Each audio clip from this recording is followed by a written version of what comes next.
네, 소개 감사합니다. 방금 소개받은 서울아산병원 정종우입니다. 소아시기의 수술을 해서 그 이후에 어떤 형태의 재활을 통해서 어떻게 발전하고 있는지, 성장하고 있는지에 대해서 말씀드리겠습니다. 우리가 태어나서 보통 3개월, 6개월, 10개월, 15개월까지 서서히 언어가 발전을 하지요.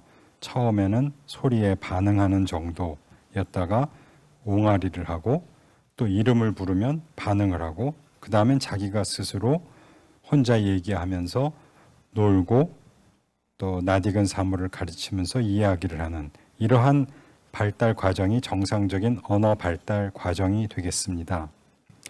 하지만 난청이 있는 아이들은 이러한 발달 과정이 정상적으로 이루어지지가 않아 나중에 의사소통에 상당한 문제가 생길 수 있습니다.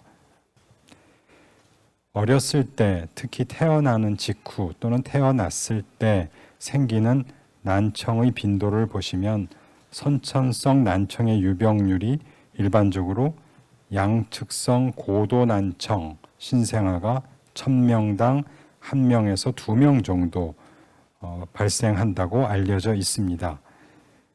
태어난 이후에 소아기 때에 서서히 발생하는 난청, 그거를 지연성 난청이라고 이야기를 하는데 이 난청도 점점 시간이 갈수록 조금씩 늘어나고 있습니다. 국내에서 연구한 바에 따르면 2014년도 난청 조기 진단 사업 보고서의 결과에 따르면 한쪽이라도 40데시벨 이상 난청이 생긴 난청 신생아가 1000명당 5.2명이니까 상당히 높은 그러한 빈도의 유소아 난청을 보여줌을 알 수 있습니다.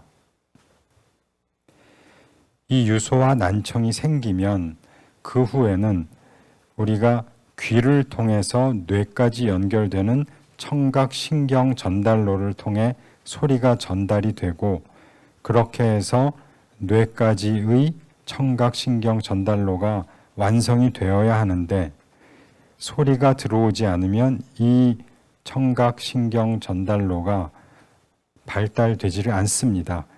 그렇게 되면 시간이 한참 흐른 후에 소리를 다시 들려주어도 상당한 장애를 가지고 올 수 있습니다. 그렇기 때문에 조기 진단 또 조기 청력 재활이 매우 중요합니다. 그래서 보건복지부와 대한청각학회가 힘을 모아 신생아 청각 선별 검사 온라인 교육 사이트라는 곳이 개설이 되었습니다. 여기에 들어가 보시면 신생아 난청의 조기 진단과 재활에 관한 많은 정보들이 모여 있으니 관심 있으신 분들은 아래에 있는 이 홈페이지 링크를 통해 접속하시면 도움을 받으실 수 있습니다. 네, 이와 같이 수술을 하고 나서 점점 듣는 것과 말하는 것이 좋아지는 것을 느끼는 것이 일반적인 부모의 느낌인 것 같습니다. 하지만 그것만으로 되지는 않고 우리가 수술 후 적절한 조율, 매핑이라고 얘기를 하는 조율 그리고 언어 재활 치료를 상당히 오랜 기간 동안 진행을 해야 어느 정도 언어 발달에 도움을 받을 수가 있습니다. 그래서 와우 이식의 결과를 보시면 적절한 시기에 수술을 받고 적절한 청력 재활, 언어 재활을 받은 경우에 거의 정상 아이들과 유사한 정도의 수준까지 도달한다고 알려져 있습니다. 특히 수술 후 2년간 상당히 빠르게 발달하고 그 이후에 서서히 더 발달하는 것을 알 수가 있습니다. 하지만 인공와우 이식 수술이 모든 경우에 그렇게 일찍 또 적절한 시기에 시행되는 것은 아니기 때문에 인공와우 이식이 좀 늦어지면 아무래도 와우 이식의 결과가 조금 떨어지고 그래서 최근에는 더 일찍 12개월보다도 이전에 와우 이식을 하자는 의견들도 많이 나오고 있습니다. 또 하나는 이러한 양측석 감각신경성 난청을 가진 소아의 3분의 1 정도는 인지기능장애, 행동, 감정장애, 운동장애, 시각장애와 같은 동반된 발달장애를 가지고 있습니다. 이러한 경우에도 와우 이식을 하면 상당히 효과적인 청각 재활 치료가 가능하지만 중복장애를 갖지 않은 경우보다는 조금 떨어지는 안타까운 그러한 결과를 보여주고 있습니다. 인공와우 이식술 후에 부모님들의 의견은 일반적으로 이렇습니다. 와우 이식을 하면 조금씩 나아지는 것 같다. 아이가 활발하고 활동적으로 변하고 있다. 소리를 듣지 못해 눈으로만 세상을 바라보다가 소리로 추가적으로 듣게 되니 더 좋다. 사람들과 소통할 때 아직도 서툴지만 자신의 생각과 원하는 것을 언어로 표현한다. 이러한 내용들을 말씀해 주시고 있습니다. 아이들이 어릴 때는 이렇지만 점점 아이들이 나이가 들어가면 이러한 서툴다 또 조금씩 더디다 하는 것들이 친구들과 또 사회에 적응할 때에 좀 여러 가지 제약으로 다가올 수 있습니다. 네, 이와 같이 와우 이식 수술을 하고 상당히 좋은 점들이 많이 있지만 아직도 불편하고 또 사회로부터 바라보는 그 시선이 좀 불편한 경우가 있습니다. 특히 인공와우를 사용하면서 힘든 점들을 모아보면 인공와우를 사용하면 외부 기기를 항상 제습을 해야 되는 게 상당히 불편하고요. 특히 비가 올 때, 이럴 때는 울림이 더 생겨서 제습을 꼭 해야 되고 물놀이를 좋아하는 경우에 항상 방수팩을 이용을 해야 되고 또 친구들과 소통할 때도 들리긴 들리지만 정상적인 아이들에 비해서는 약간 반응이 늦습니다. 0.0005초쯤 늦는데 이럴 때 돌아보면 벌써 친구들이 뒤돌아가는 모습을 볼 때 그럴 때가 참 안타깝고 힘든 경우가 될 것입니다.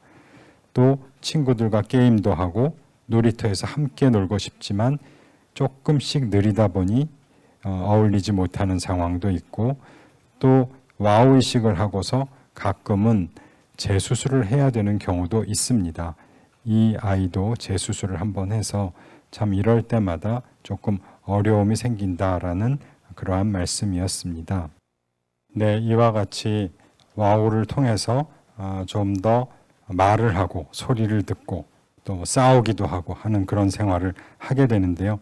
오랜 기간 동안 재활을 하면 힘들지만 어려운 그 시기를 겪고 나면 훨씬 더 높은 수준의 언어 생활 또 사회 생활을 할 수 있게 되는 것 같습니다.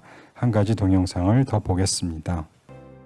어느새부터인지 귀가 너무 갑갑하다는 생각이 들었어요. 저한테 얘기를 하는 것 같은데 입모양을 계속 봐야 되고 이 얘기가 맞나? 근데 제가 말하는 것도 안 들리다 보니까 제가 말하고 있는 게 제대로 전달되고 있나?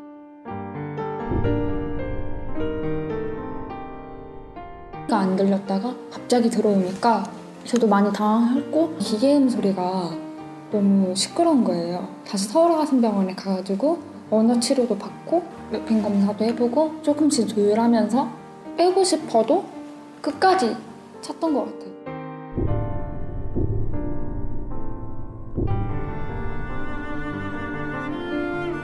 제가 장애라는 거를 크게 인지를 못했던 것 같아요. 근데 애들과 뭔가 다르고 말도 안 통하고 친구들하고 또 멀어지고 학교를 가면은 저 혼자 있어야 되고 혼자 밥을 먹어야 되고 이런 과정이 너무 힘들었던 것 같아요.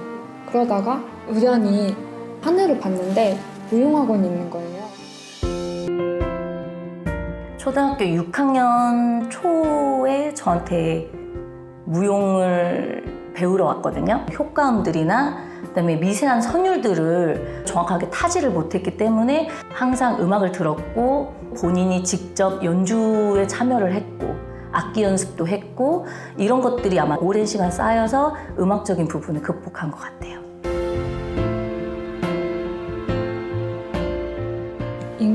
거는 저에게 사람과 사람을 이어주는 말을 할 수 있으니까 사람을 만나고 나니까 또 제가 하고 싶은 게 뭐가 있는지도 목표가 생기고 꿈도 생기고 저에게 희망이란 앞으로 살아갈 수 있는 그런 힘을 주는 것 같아요. 어떤 끈을 하나 잡으면 끝까지 놓지 않는 그런 힘?